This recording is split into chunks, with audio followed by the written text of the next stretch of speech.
حضور بابا تاج الدین رحمۃ اللہ علیہ پیدائش کے وقت سے ہی غیر معمولی تھے۔ آپ عام بچوں کی طرح روتے نہیں تھے۔ آپ کے آباء و اجداد مدینہ شریف سے ہجرت کر کے یہاں آباد ہوئے تھے۔ خاندانی پیشہ سپاہیگیری تھا، چنانچہ آپ کے خاندان کے بیشتر بزرگ فوج میں شامل ہوئے۔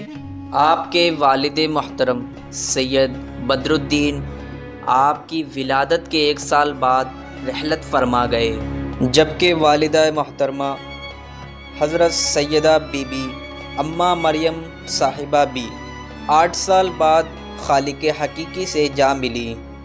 تاج الدین بابا کی پرورش آپ کے نانا حضرت شیخ میرا جی، جو ایسٹ انڈیا کمپنی کی فوج میں صوبیدار میجر تھے، ماموں عبد الرحمن اور آپ کی نانی نے کی۔ سرکار تاج الاولیاء نے ابتدائی تعلیم کامٹی کے ایک مدرسے میں حاصل کی۔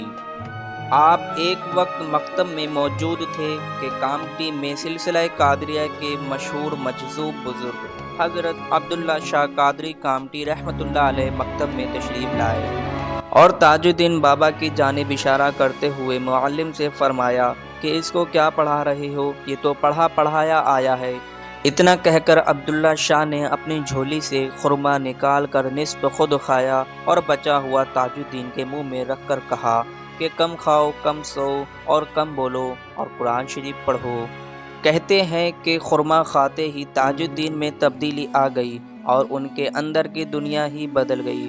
دنیاوی چیزوں میں ان کی دلچسپی بہت کم ہو گئی۔ اس بات کا کوئی سراغ نہیں ملتا کہ بابا تاج الدین نے کسی کے ہاتھ پر بیعت کی تھی۔ پھر بھی 2 ہستیاں ایسی ہیں جن سے غربت اور نسبت کا ذکر ملتا ہے۔ ایک سلسلہ قادریہ کے بزرگ حضرت عبداللہ شاہ قادری، دوسرے سلسلہ چشتیہ کے بزرگ بابا داؤد مکی رحمۃ اللہ علیہ۔ حضرت عبداللہ شاہ قادری کا مزار کامٹی اسٹیشن کے پاس ہے۔ نوجوانی کے زمانے میں بابا تاج الدین حضرت عبداللہ شاہ کی خدمت میں حاضر ہوتے تھے۔ حضرت عبداللہ شاہ کے سجادہ نشین کی روایت کے مطابق جب حضرت عبداللہ شاہ کا وصال کا وقت قریب آیا تو بابا تاج الدین ان کے پاس آئے۔ اس وقت شربت بنا کر شاہ صاحب کو پیش کیا گیا۔ انہوں نے چند گھونٹ پی کر باقی بابا تاج الدین کو پلا دیا۔ روایت ہے کہ سید تاج الدین نے 15 سال کی عمر میں قرآن شریف پڑھ لیا تھا۔ اس کے بعد دیگر علوم کی تحصیل کی۔ جب بابا تاج الدین 18 سال کے تھے، یعنی تقریباً سن 1889 یا 1880، تب کامٹی میں بہنے والے کنہان دریا میں سیلاب آ گیا۔ سیلاب آنے سے ان کے مکان کو بھی کافی نقصان پہنچا۔ سن 1881 میں ان کے ماموں عبد الرحمن نے انہیں ناگپور کی ریجیمنٹ نمبر 13 میں بھرتی کروا دیا۔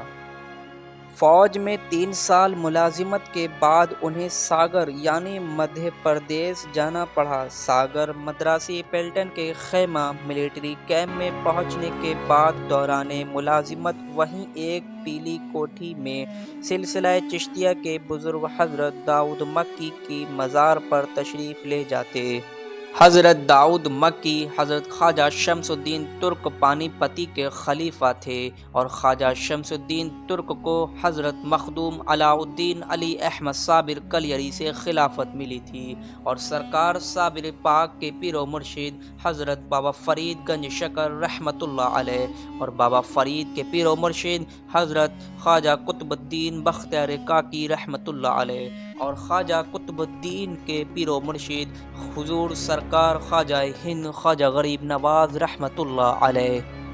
یہ سلسلہ چشتیہ کا فیض ہے، اسی لیے آپ کا سلسلہ چشتی کہلاتا ہے۔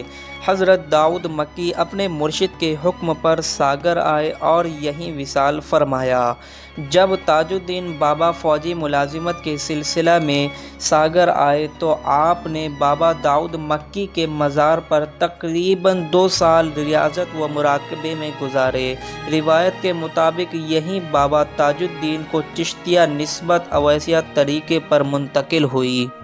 اب بابا تاج الدین کا روز کا معمول تھا کہ دن میں کام کے بعد پوری رات داؤد مکی ساگری کی مزار اقدس پر گزارتے اور یاد الہی میں گم رہتے۔ کامٹی میں جب نانی کو اس بات کی خبر ہوئی کہ نواسہ راتوں کو غائب رہتا ہے تو خیال آیا کہیں کسی بری صحبت میں نہ پڑ گیا ہو۔ یہ سوچ کر نانی صاحبہ ساگر جا پہنچی تاکہ یہ معلوم کر سکیں کہ نواسہ راتوں کو کہاں رہتا ہے۔ جب انہوں نے دیکھا تاج الدین خدا کی بندگی میں راتیں گزارتا ہے، نانی کا دل کا بوجھ اتر گیا اور وہ واپس دعائیں دیتی ہوئی چلی گئیں۔ لیکن رفتہ رفتہ تاج الدین کا وقت داؤد مکی کی درگاہ پر زیادہ اور ڈیوٹی پر کم رہنے لگا۔ ایک روز فوج کے کیپٹن کے علم میں یہ بات لائی گئی کہ تاج الدین ڈیوٹی کے اوقات میں پیلی کوٹھی کی درگاہ پر دیکھے گئے ہیں۔ اس کیپٹن نے تاج الدین کو اطلاع دی اور کہا کہ پورے وقت ڈیوٹی پر حاضر رہا کریں، میں نوٹ کروں گا۔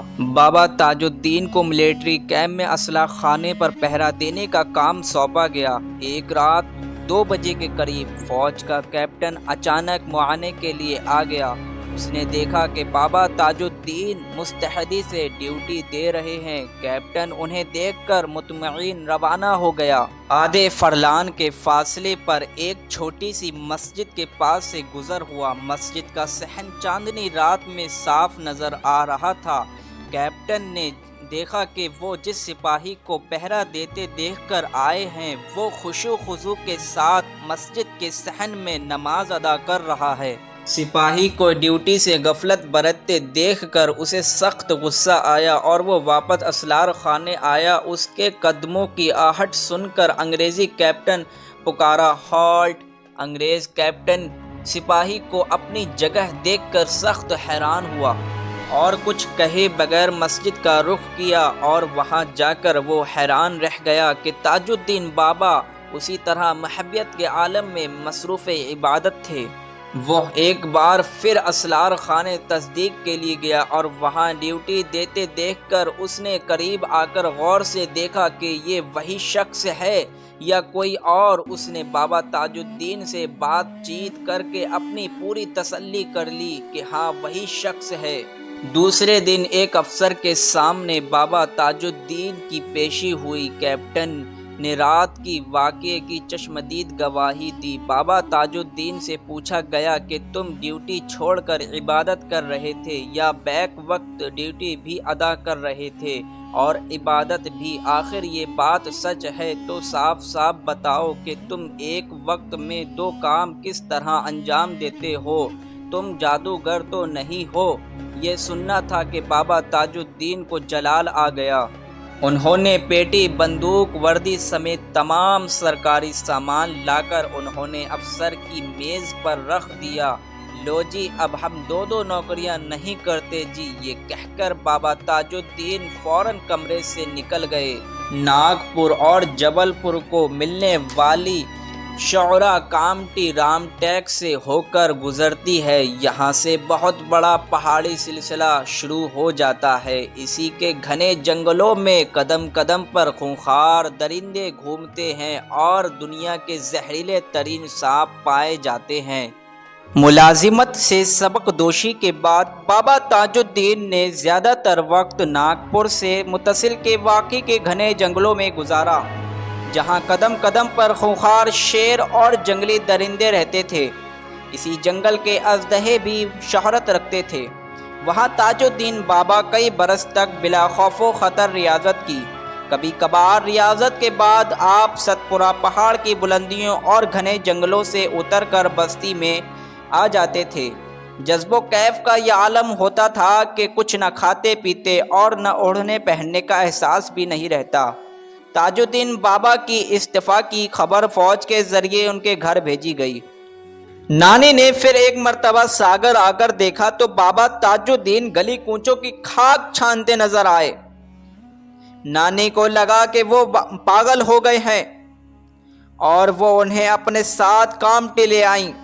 کامٹی میں ڈاکٹروں اور حکیموں کو دکھایا گیا لیکن کوئی بھی آپ کی حالت سمجھ نہ سکا۔ بابا تاج الدین شہر میں واپس آ کر خوش نہیں تھے۔ انہیں جب بھی موقع ملتا پھر جنگل میں جا نکلتے۔ عام لوگوں نے انہیں پاگل سمجھ لیا۔ بستی کے آوارہ لڑکے انہیں چھیڑتے اور تنگ کرتے، کوئی آوازیں کستا تو کوئی پتھر مارتا۔ دوسری جانب بہت سے لوگ عقیدت سے ان کے ہاتھ چومتے، لیکن بابا تاج الدین فنا کی اس منزل پر پہنچ چکے تھے جہاں پتھروں کی مار اور پھولوں کی بارش میں فرق محسوس نہیں ہوتا۔ بستی میں آپ کا دل نہیں لگتا تو آپ جنگلوں میں نکل جاتے اور کبھی واپس کامٹی پہنچ جاتے۔ کچھ عرصے بعد آپ کی کرامات کا چرچا ہوا تو لوگ دور دور سے آپ کے پاس اپنا درد دل لے کر آنے لگے۔ تاج الدین بابا کی دعاؤں سے لوگوں کے کام ہونے لگے تو سائلین اور عقیدت مندوں کا ہجوم رہنے لگا۔ اسی میں کچھ لوگوں نے ناجائز فائدہ اٹھانے کی کوشش کی تو بابا تاج الدین نے اعلان کیا کہ اب ہم پاگل جھوپڑی جائیں۔ حالات کچھ ایسے بنے کہ 26 اگست 1892 کو کامٹی کے کانٹینمنٹ اور ضلع مجسٹریٹ نے انہیں پاگل خانے بھیج دیا۔ 21 ستمبر 1908 کو ناگپور کے مہاراجا راگھو جی راؤ بھوسلے بابا تاج الدین کو بڑی دھوم دھام سے ہاتھی پر سوار کرا کے شکر درہ میں اپنے شاہی محل لے آیا، جہاں تمام اہل خانہ نے بابا تاج الدین کا استقبال کیا۔ مہاراجا نے محل کے ایک حصے میں بنی لال کوٹھی آپ کے لیے مخصوص کر دی۔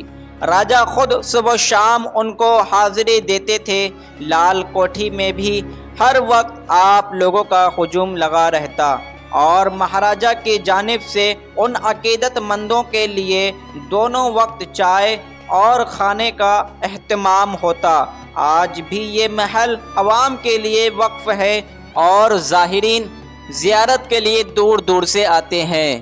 26 محرم الحرام بمطابق 17 اگست 1925 بروز پیر 67 برس کی عمر میں مغرب کے وقت بابا تاج الدین نے ہاتھ اٹھا کر ایک لمحے کے لیے دعا کی، پلنگ سے اٹھ کر چاروں طرف دیکھا، پھر سکون سے آنکھیں بند کر کے لیٹ گئے۔ اسی حالت میں آپ نے دانۂ فانی سے کوچ فرمایا۔ آپ کا مزار تاج باغ امریڈ روڈ مرجع خلائق ہے۔ آج بھی آپ کی مزار پر سبھی مذاہب کے لوگ اپنی اپنی مرادیں پاتے ہیں۔ یہ تمام تفصیلات کتاب تاریخ اولیاء ہند سے ماخوذ ہے۔ اگر آپ کو ہماری ویڈیو پسند آئے تو چینل کو سبسکرائب کرنا نہ بھولیں، اور اگر یہ واقعہ آپ کو دل پہ چھو جائے تو کمنٹ باکس میں یا تاج لکھنا نہ بھولیں۔